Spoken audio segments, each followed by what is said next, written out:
मेरे प्यारे बच्चे, तुम्हारा बाबा तुम्हें बहुत प्यार करता है। एक बात बताओ मुझे, मेरे रहते इतना डरते क्यों हो? क्या मुझ में विश्वास नहीं? कभी तुम भविष्य की चिंता करने लगते हो। क्या होगा, मुझे रोजगार कैसे मिलेगा, मेरे बच्चे क्या करेंगे, मैं अपने परिवार को खुश रख रहा हूँ कि नहीं, भली भांति भरण पोषण होगा कि नहीं, और सबसे बड़ी चिंता और भय ये कि अगर मुझे कुछ हो गया तो इनका क्या होगा। क्या तुम अपने अगले पल के विषय में कुछ बता सकते हो? नहीं ना। कोई व्यक्ति अपने दूसरे पल के विषय में कुछ कह ही नहीं सकता कि उसके दूसरे पल में क्या होने वाला है। वैसे ही तुम वर्तमान में नहीं रहते, वर्तमान की खुशियों को नहीं सहेजते, बल्कि वर्तमान से कहीं ज़्यादा अधिक जो कि तुम्हारे अतीत में लोगों ने तुम्हारे साथ पूरा किया है, उस कड़वाहट को मन में रखते हो बच्चे। ऐसा क्यों? क्या तुम्हारे साईं तुम्हें ऐसा ही बता रहे हैं?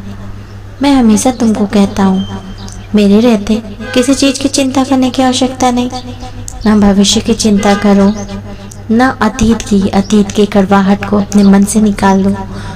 किस ने तुम्हारे साथ बुरा किया, या तुम्हारे साथ जीवन में कोई ऐसी घटना घटी है जिस घटना ने तुम्हें बहुत दर्द दिया है, तो भी मैं कहता हूँ, अगर तुम अपने साईं पे विश्वास करते हो तो उस डर से बाहर निकलो। ना भविष्य के लिए चिंतित हो, ना कि अपने अतीत के उस डर के लिए जो कि तुम्हारे साथ बीत चुका है। मैं तुम्हारा साईं तुम्हारे साथ हूँ, मुझे महसूस करो। एक बात सदैव जान लो, तुम और मैं अलग नहीं है। मैं तुम्हारे हृदय में ही बसा हूँ, बस तुम मुझे महसूस करो। मुझे महसूस करने के लिए तुम्हें अपने जीवन का कुछ पल निकाल कर शांति से एक स्थान में बैठना है। आंखें बंद करके थोड़ा ध्यान का प्रयास करो। मैं तुम्हें खुद स्वतः ही अपनी उपस्थिति का एहसास कराऊंगा। तुम्हें किसी चीज़ की चिंता करने की आवश्यकता नहीं। मेरे रहते मेरा प्यारा बच्चा डरेगा तो क्या तुम्हारे साईं को अच्छा लगेगा? नहीं, मुझे अच्छा नहीं लगता।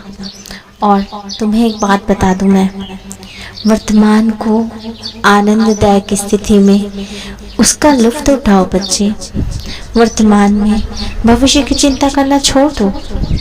तुम्हें जो मिल रहा है वह मेरी कृपा है, वह ईश्वर की कृपा है, तुम्हारे गुरु की कृपा है, तुम्हारे इष्ट की कृपा है। तो उस कृपा को अपने जीवन में आत्मसात करो और जीवन जियो। जीवन को आनंद से जियो प्यारे बच्चे। जीवन में अनेक उतार चढ़ाव आएंगे ही। यदि दुख ना आए तो सुख का कैसे पता चलेगा? और सुख की अनुभूति, जो खुशी और आनंद है, वो कैसे प्राप्त होगी? उसी प्रकार यदि सुख में दुख ना आए तो कैसी अनुभूति होगी? वो जो करता हूँ मैं करता हूँ, तुम्हारे अच्छे के लिए करता हूँ। बस तुम्हें एक बात ध्यान रखनी है कि तुम्हारा बाबा तुम्हारे साथ हर पल रहता है। कितना बोलूं? क्यों? क्योंकि जब मेरा बच्चा परेशान होता है मुझे अच्छा नहीं लगता है, और मैं ये चाहता हूँ कि मेरा बच्चा अगर मेरा एहसास करता है, मुझे यह मानता है कि मैं उसके साथ हूँ, तो इस डर को अपने जीवन से निकाल दें। चाहे ये डर भविष्य की चिंताओं का हो, चाहे वो कोई भी संबंध क्यों ना हो। मैंने कहा ना, तुम्हें जरा भी तुम्हारा मन विचलित हो बच्चे, सबसे पहले तुम्हें मेरे वचनों को याद रखना चाहिए, और मेरे वचन कभी असत्य नहीं होते। तुम्हारा भार मुझ पर होगा और मेरा बंधन झूठा नहीं होगा, इस बात का सदैव ध्यान रखना। और इस डर की उलझनों को, इस जंजीरों को तोड़ो।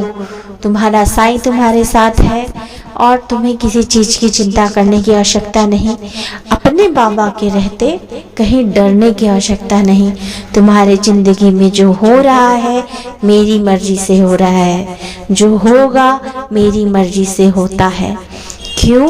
क्योंकि मेरे भक्तों का दायित्व मेरा है, और जो भक्त मुझ पर विश्वास कर रहा है तो उस भक्त के विश्वास को कायम करने का दायित्व मेरा है। इस चीज का सदैव ध्यान रखना। अपने साईं को महसूस करो, थोड़ा देर जीवन में ध्यान लगाओ और जीवन की वर्तमान की उपलब्धि और आनंद का लुफ्त उठाओ, उसे आत्मसात करो, ईश्वर को अपने हृदय में स्थान दो। आज के लिए इतना ही। बहुत जल्द तुम्हारा बाबा आएगा, बहुत सारी बातें करने हैं।